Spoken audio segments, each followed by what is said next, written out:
Welcome to Legacy Magazine presents The Business of Black Business, a talk show that interviews Black entrepreneurs and advocates for Black businesses.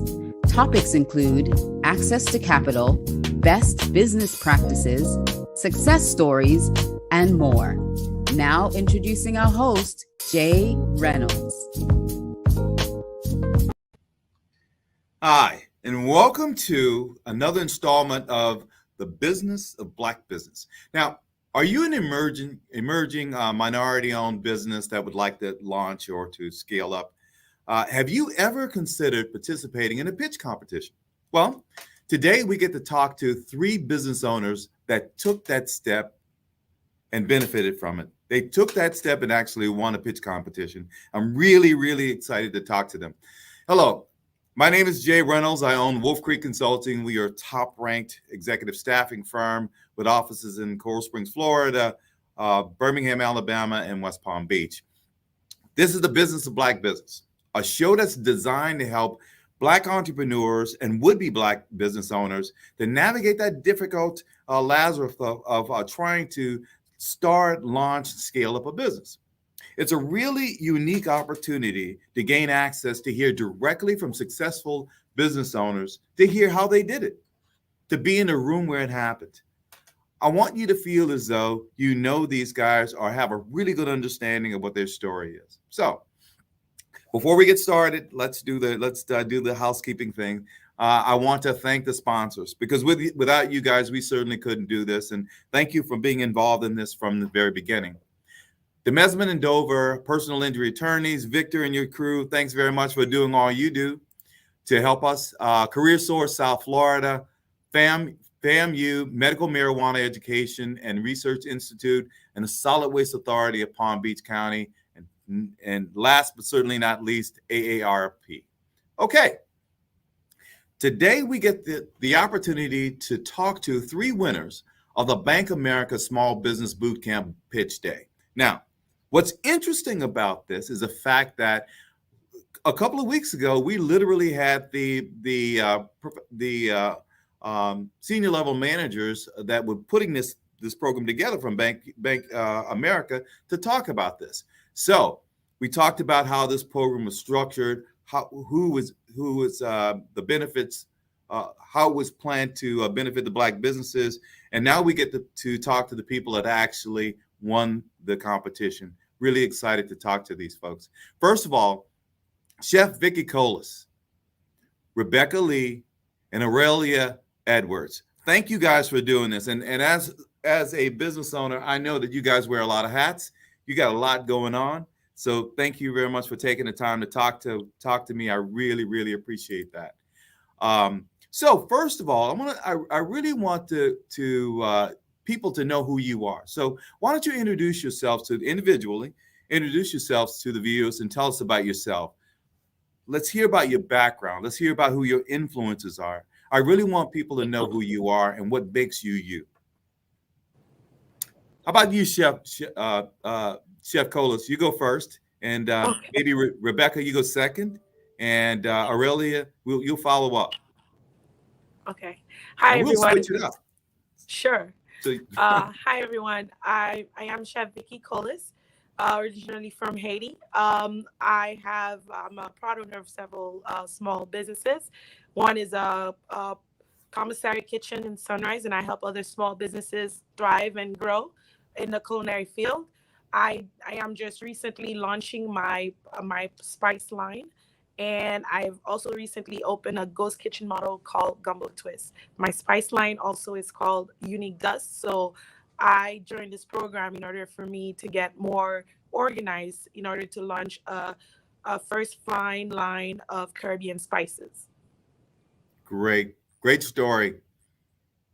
How about you, Rebecca? Hi, so I'm Rebecca. I'm the owner of BLAVK Jewelry, which is a handmade jewelry company that makes spirit-informed amulets for people of marginalized identities, really utilizing the metaphysical properties of gemstones. I'm an artist. I actually was a filmmaker first and a photographer. And then now I work with my hands. I work as a metalsmith. So I've had quite the journey as an artist. That's very cool. That's very cool. out of the ordinary, the fact of the matter is that you started as a photographer. I mean, you did those kinds of things and you found yourself actually working, building jewelry. I think that's really interesting. How about you, Aurelia? So hi, I'm Aurelia Edwards. I'm the founder and CEO of Nailstry. Nailstry is a precision fingernail measurement tool. It's app-based, and we utilize computer vision, allowing users to scan their fingernails with their cell phone, making it really easy to find their sizes before they shop for press-on nails. Wow. We have a curated marketplace that connects users to nail creatives, and you can come on, get sized, and then custom design a really unique set that's truly just for you. I'm originally from South Florida.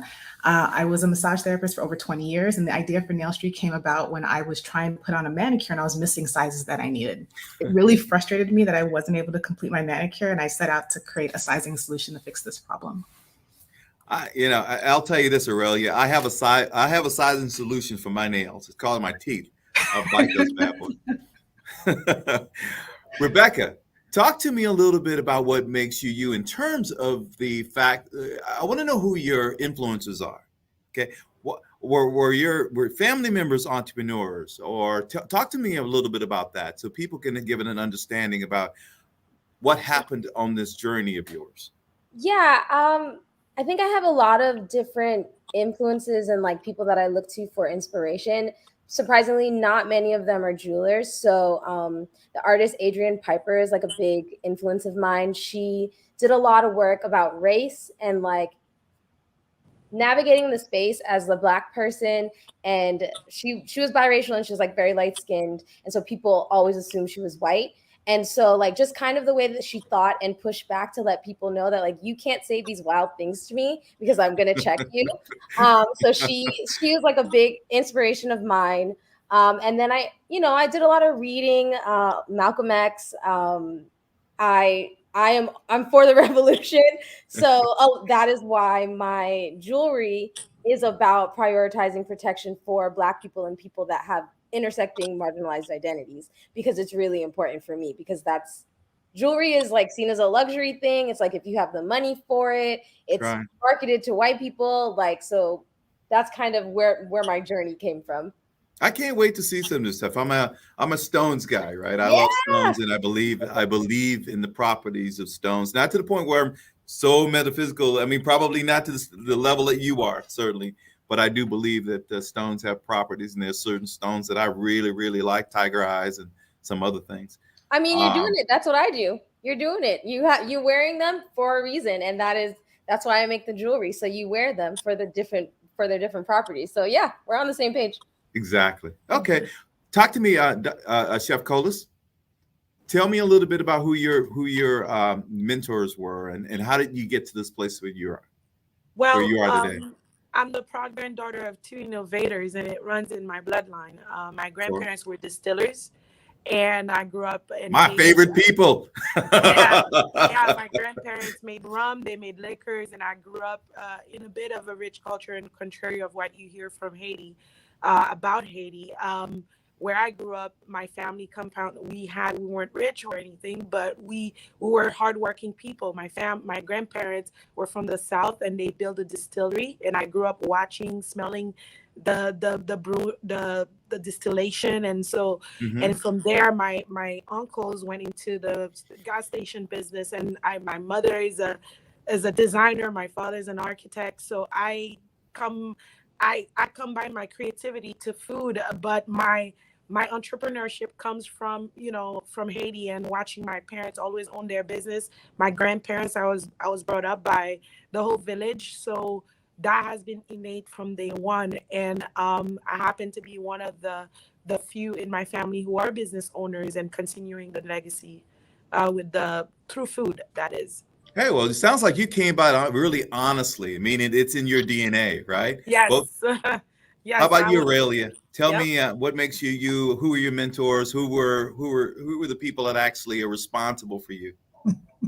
So I know they're going to be happy because they're watching. I would have to say my parents, obviously. I'm the daughter of immigrant parents. Everyone in my family were from Trinidad. I was actually born here in the States. They came from humble beginnings, but they worked really hard to make sure my brother and I had a really great education. So that's always been really important to us. So I have a master's in cosmetic science. But in the same vein, my mom was also self-employed. She's a registered nurse, but in that field, she was able to have her own business. So I always saw her hustle, her drive. She was able to manage her own finances. She had no cap on how much money she can make. So when I talked about being a massage therapist, that was my passion of being self-employed. Navigating that avenue of being a business owner, when I had this problem, I thought to myself, there's no reason why I couldn't fix this. I understand business, and I also have the education, the background to be able to navigate through this life of being an entrepreneur. So marrying both having a trade and being a business owner in that field, but then also having the academic background to kind of put both together, I was able to kind of cultivate this new business. And I'm really happy to be revolutionizing the press-on nail industry with it. I think it's actually pretty cool, and you can tell how passionate you are about it just by the way that you talk about it. All three of you guys, actually, all three of you guys are very, very. You can tell you're very passionate about what you do, and you have a lot of emotions invested in it. I was lucky enough to have the people that literally built this program on our show, several weeks ago. So I have a really good understanding of what they wanted to accomplish in this thing, right? But I really want to get your perspective. And I'll back up for a second. I mean, 4 or 5 years ago, I decided that I would find these Shark Tank type of contests or whatever, and I would just try to sharpen my own presentation skills, right? So I was lucky enough to get in a few of them, and I won a couple of them, and failed miserably in a couple of as well. But I would not want to compete against any one of you three.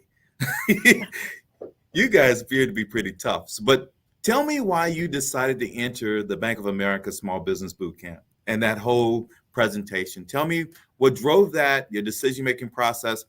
Aurelia, we're going to start with you first. So for me, it was really to be more connected to the local ecosystem here in South Florida. The program was partnered with my alma mater. I went to FIU for undergrad. So just coming back to where I started was really great. And then I also wanted to kind of, like you said, fine tune my pitch. Talking about your company should be as easy as breathing. So just feeling comfortable in front of any crowd when someone says, Amen. What do you do? You should be able to tell them what you do right away. And it should be tangible and understandable as soon as you say it. So I wanted to kind of fine tune those soft skills. I will tell you what, they talk all the time about a 30-second elevator pitch. You have to have that 30-second elevator pitch ready to go. No matter, you have to be able to say it in your sleep and walking backwards, right? Because you never know who you're going to meet, and you never know the person that you're going to leave an impression on with that 30-second elevator speech. How about you, Rebecca? Yeah, if it's not clear, I'm like an artist through and through, and I definitely was approached this with the mindset to learn. I've had my business for 3 years, and I've been making it work on the knowledge that I have. I didn't study business, so this was an opportunity to really drill down on the foundation and to make this last, because that's important to me. Yeah, but why? But my question to you is, why did you decide to do it more so? Why did you? Maybe I didn't understand, but why did you decide to take this on? Because it's not natural, right? This is not natural. This is something you had to be very intentional about, to say, okay, I'm going to do this. Right. So I think my business needed help, and I'm all about learning, and this was an opportunity to learn. So I signed up because one was a free resource to join this program. Free is always good. Yeah, it's a free resource, a really incredible resource. I learned so much through the program. For me, I'm really thankful and happy that I won, but I didn't apply for this to win. I applied for this because I wanted the knowledge. I wanted to learn things, and I learned an incredible amount, and I'm so grateful that I did this. I'm also not a public speaker, so the pitch was terrifying, and to know that I won was amazing. I got to tell you, all of the people that are listening to this podcast, all of the would-be entrepreneurs, people that are thinking about doing this, you have to be in it. You have to be in it, not necessarily I think Rebecca makes a really good point. You don't necessarily have to win it. You have to be in it to grow. You have to get to the point in time when you're literally making yourself uncomfortable to grow, because that's when That's when growth happens, when you're uncomfortable, when you have butterflies in your stomach, and when you have to explain and make it get to a point in time when people understand what you're saying. Not only that, but they hitchhike onto your whatever your ideas are. Chef, why did you do it? So just like Aurelia, I am connected with FIU in the sense of I'm twice graduate over there, and I've built a relationship over the years. And for me, it was time for me to do me, to get the conversation back focused on me. Because if you know me, I'm all about helping others. And when it comes time to help myself, I feel a little discombobulated. And so this was an opportunity, although I do it, I own a commissary kitchen and I help so many small businesses, but when it comes to me, I overthink it. So I needed to get back in with other people to talk. I love those entrepreneurship programs, the fellowships, and because to me, life is about growth, and then doing something that you're not comfortable with helps you grow. Staying where you are does not expend you. And for me, doing that, it allowed me to kind of get my ideas and force me to sit down and work at it for myself and not find an excuse to help everybody else and just put myself on the back burner. So that was a great opportunity for me to get the conversation back on me and my brand and what I'm trying to build, so that I could be a better example to others in the food industry, because I think I have a responsibility to grow the Caribbean or food arena. So that's why I did it, because I was just like, okay, I'll have time. So, but this one forced me to get back to the conversation of what I needed to do. That's a really good point, and a thin line, right? You have to, that whole thin line. I mean, it's a thin line between taking care of everybody around you and all of this stuff around you versus investing in yourself. That's not always easy to do, right? Because you can't, because bottom line is it's easier for you to take a look at what's happening with people around you and decide that, hey, look, you have a giving heart, a charitable heart, and you tend to do things for people versus doing things for yourself. It's a thin line, and I'm glad you were able to find it. Excuse me. What's the biggest thing, Aurelia? Tell me, what's the biggest thing that you feel like you won? There are a bunch of things that you guys won, but I want you to choose one or two things that you won that was important to you. I won my coach. I have to say. So Deethra Giles was one of our mentors and my one-on-one coach. So I could say that I found my person, but also just networking with all the other founders. Everyone has amazing businesses. Like winning's great, but really just connecting with this ecosystem. Vanya said, like, this will be our new family. In 7 days, I've never had this happen before, but I feel like everyone's family. I've been through other mentorship programs and I just didn't have the same type of connection that I had with the group that went through the boot camp. So I would say to me, that was the biggest one, my person, my mentor, as well as the other founders that I've networked with in the past 2 weeks. Cool. How about you, Rebecca? I would also say the same thing.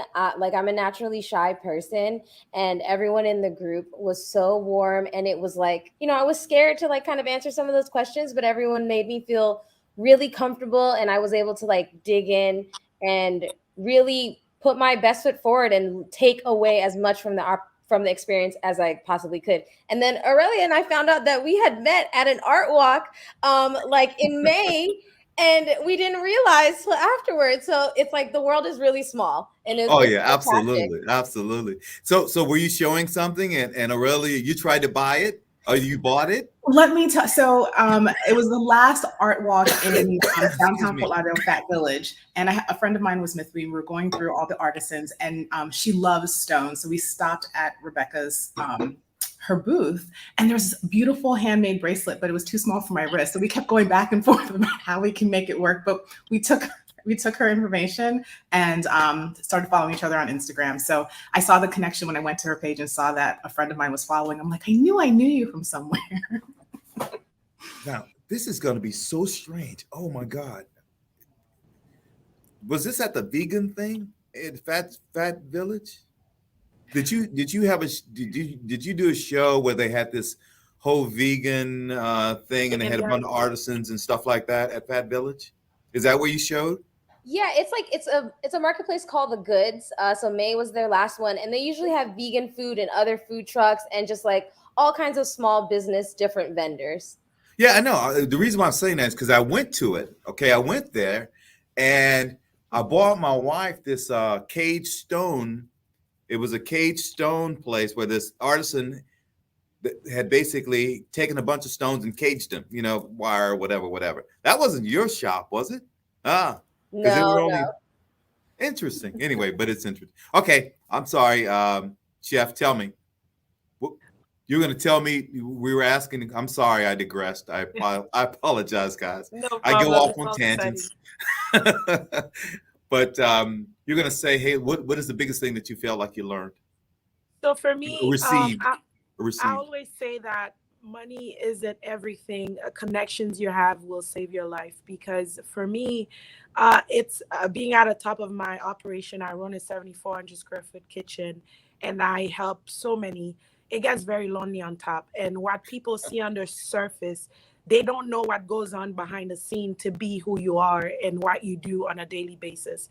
Yeah. So for me, always connecting with like-minded people who are actually going through exactly what you're going through, all of a sudden makes it seamless and makes it easier because you see that you're not the only one going through it. And having that support system, knowing that if you don't know something, you can humble yourself and ask the question, and it you have that village. I belong to other groups, and I've seen the result of it. It helps me grow as a business person, as a woman, as a person of color, as a Caribbean person. It's so many things coming at us, especially being a female chef, and what the food industry has become. I need that support system. I have a direct support system, but expanding it to all these other group of people it's just been the cherry on top. Wow. Guys, I really appreciate how candid all three of you guys are. You guys are really being very candid and transparent, and I really appreciate that. So I have another question that's going to require you to be equally transparent and equally candid, because what I want you to do is help somebody that's standing behind you, right? What has the boot camp? Well, let me back up. What part of your business that you really, really, really need help with, and how did the boot camp help you with that? What part of you? What do you feel as though was a soft spot in your business, and this you benefited as a result of this boot camp? Do you want to go? Oh, Aurelia. Let's go with Aurelia first. I would say understanding my financials. I have a CPA, I go through my bookkeeping, but forecasting and really understanding, because I have different revenue streams. My platform is set up as a marketplace. We're stepping into the B2B space. And then we've also forecasted for possibly having our own brand. So being able to forecast those different line items of revenue, I had a one-on-one with one of their financial advisors, and she was excellent and really gave me the opportunity to wrap my head around what I was looking at and how to break up my expenses and just everything. So I came out of the boot camp really understanding that aspect, because we are going to start fundraising soon. And I really need to understand and be able to vocalize where we see the company in the next 3 to 5 years. Got it. Perfect. I got to tell people all the time that if somebody asks me to tell them one thing, just one thing, that's always it, Aurelia. Find a CPA and fall in love. Find a CPA and marry that person, and get to a point in time when that person understand you guys can almost get to a point in time when you finish in each other's words, right? Have that kind of relationship with your CPA. I totally agree with that. How about you, Rebecca? Yeah, very similar to Aurelia.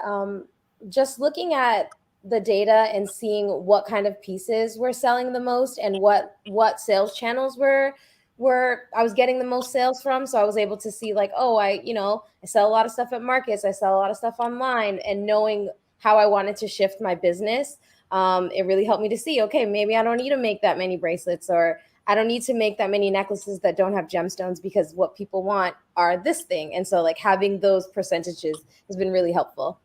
Cool. Chef Collis? So for me, it was redefining why I was doing what I was doing in terms of you have a million and one spice lines. Everybody's coming out of their spice line with their spice line. And I needed to differentiate myself from what's going on out there and what made me different and why I should do this. Following with all the other stuff, the business acumen with the finances and the marketing and the supply chain issues, and so all of it kind of like helped me organize myself because I've opened other businesses. This is my first time opening launching a spice line. So people need to understand that every business is different and there's a different approach you have to go about it. And sometimes not having the clarity on what it is that you are selling and what value it's bringing to your consumers is huge. Once you answer that question, you are able to pull through, and that's what the program did for me. Wow. All three of you guys are so seasoned. A lot of times you're thinking that you're talking to like brand new entrepreneurs or entrepreneurs that are looking to launch and scale and whatever. Not you guys. You guys That's are the boot fairly camp. sophisticated. That's the boot camp. That's the boot camp. I gotta tell you, I was nowhere near you guys. 5 years in my business, I was nowhere near. I was just basically trying to stop eating beanie weenies and Roman noodles, whatever that is. That's what I was doing, trying to just see if I could have more money in the bank account. And you guys are so sophisticated in your approach. What are you looking forward to? Oh, Rebecca, did we miss you? Did I miss you for that question? I did. Please. No, I was saying no, you didn't. I answered. Okay. I'm getting screwed up. What are you guys looking forward to most with this boot camp experience going forward? What are you looking for? Let's start with you, Rebecca. So you're asking what we're looking forward to doing next, right? Did I understand the question? No. What are you looking forward to most with this boot camp experience in terms of what happens within this boot camp experience? Because I get the impression that it's not over yet. You guys still have some ties. What are you looking forward to most? I think I'm looking forward to like really drilling down on my marketing strategy and using these resources to reach the clients that I'm currently not reaching. So like my biggest push continuing with this incubator is going to be marketing. Okay, cool. How about you, Chef? I could piggyback on what she just said. That it would definitely be marketing and making sure that I have a product that is different and that is new and that creates a lifestyle with spices, being from the island and stuff, and knowing how to launch it properly to make a good impact. Okay, Aurelia. So I'm in the tech space here in South Florida, which is growing profusely. So I look forward to actually helping the bootcamp with new cohorts because I've learned so much from just other founders' experiences. So being able to just keep my skin in the game with the bootcamp as they bring other founders through, because you just never know who you're going to meet and who their networks are, but still just be able to give back to help them as well. Because sometimes that lateral transfer of knowledge, you can grasp it a little bit easier when someone's closer to where you're at. So that's what I want to see myself doing with the bootcamp. Cool. I got to tell you, when Vanya was on from Bank of America, I kind of challenged her about having executive level managers being involved in this process and not just being a, hey, look, this is something we did, we checked the box, right, and walk away. Give me your perspective on how involved the Bank of America executive team was with this program, and give me some feedback on that. Chef, you go first. I think they were very supportive, and I did not get a sense that I was just checking a box. It was just genuine, and also investment. Like I felt the investment in our future, in our businesses. So both Anna and Ms. Vanya, I mean, honestly, you couldn't get two other women who could be more genuine in the help that they are trying to give to the community, and they merit so much. So for me, it was very well thought through. I just needed a little bit more time in my pitch, but that's it. But everything else, and again, just like Aurelia, I look forward to be somewhat of help to them as well. Cool. Rebecca, what's your perspective? Yeah, I think they were very involved. Miss Vanya was great. The level of enthusiasm and energy that they brought into our sessions was incredible, and it really made me feel like, okay, scaling, growing, it's all possible. I can look to them for future resources. Yeah, I don't have anything bad to say. It was great. Got it. What about you, Aurelia? Definitely going to just echo what everyone else said. Definitely felt the support. And then even outside of like just the boot camp, like one of the judges, we talked about 401ks, which isn't something that's like right now something on my trajectory. When I start bringing in other employees, I know I have a resource to go back to at Bank of America to kind of work through that on how I should, provide compensation packages for future employees. And, again, Miss Vanya felt like a fairy godmother. That's what we called her. So we felt this support, and it really felt like you had a team of people who really want to see you grow and thrive and just, go out there and do your best. Yeah, well, I think the world of her. And it also makes you feel like you're not crazy, like all these ideas. You're doing it, but you're not. You're sane. You're okay. You're on the right path. So, hey, well, look, guys, as we near the end of this discussion, what I try really hard not to do is not to make this commercials for businesses, right? But I do want people to understand, or you get the opportunity to talk about your business and say, hey, look, this is what's next for me. And these are some of the things that I would like people to pay attention to. So, Rebecca, with you first, what do you got going on? What's next for you? What would you like people to know? Well, what's next for me is I'm actually attending a artist residency off the coast of Maine in August. So I'm going to be learning some new skills to bring back. And then I will be launching a new collection of stuff in mid-September. So everyone can stay tuned for that. Very cool. Very cool. Aurelia. So the Nailstry app, we recently launched a new update to our measurement technology. So I would implore everyone to check it out. You can find us we're only on Apple right now. So on the App Store for iOS, you can download our latest app update and you can get sized and then shop. We have over 300 press-on nail designers, so I'm sure you can find what you're looking for. And if you can't, you can always message them directly in app, send them a picture, tell them what you want, and they'll create a beautiful design just for you. The Nailstry app on the App Store for iOS, Android coming soon. So you're trying to tell me I should stop biting my fingernails? Yes, stop biting your fingernails. How about you, Chef? What's going on? What do you outside of the? I know you have a bunch of things going. You're a serial entrepreneur. You got about 15 businesses, but oh man, I'm telling you. But I look forward to relaunching Chef Vicky concept and culinary services with my spices in the fall. And next January, I'll be starting my first cookbook. And so that's something that I really look forward to. And I'm finally put everything together to see where I'm at as a brand, as a chef, as somebody that can be of influence in the Caribbean food arena. Very cool. Well, all I can tell you about that is tell you this, that one of these old days, you and I are just we're going to go toe to toe on some gumbo. I'm ready. Yeah, well, hey, you better be scared. I'll be a taste tester. I'll judge. I'll taste. Anytime. So, hey, well, first of all, I really, really, really appreciate it. I've enjoyed talking to you guys so much and so proud of each and every one of you. You guys have exemplified, as far as I'm concerned, what the new age entrepreneur looks like. And I'm just really proud of you guys. So thank you for taking the time to do this. And before I let you go, I need to pay the bills. So I want to thank DeMesman and Dover, personal injury attorneys. Victor, really appreciate all you do to support Black businesses as well as HBCUs. Career Source South Florida. Thank you guys for being a long-term sponsor of ours. And I like to tell people all the time is that there are opportunities at Career Source South Florida that you basically can go to and apply for jobs like right away.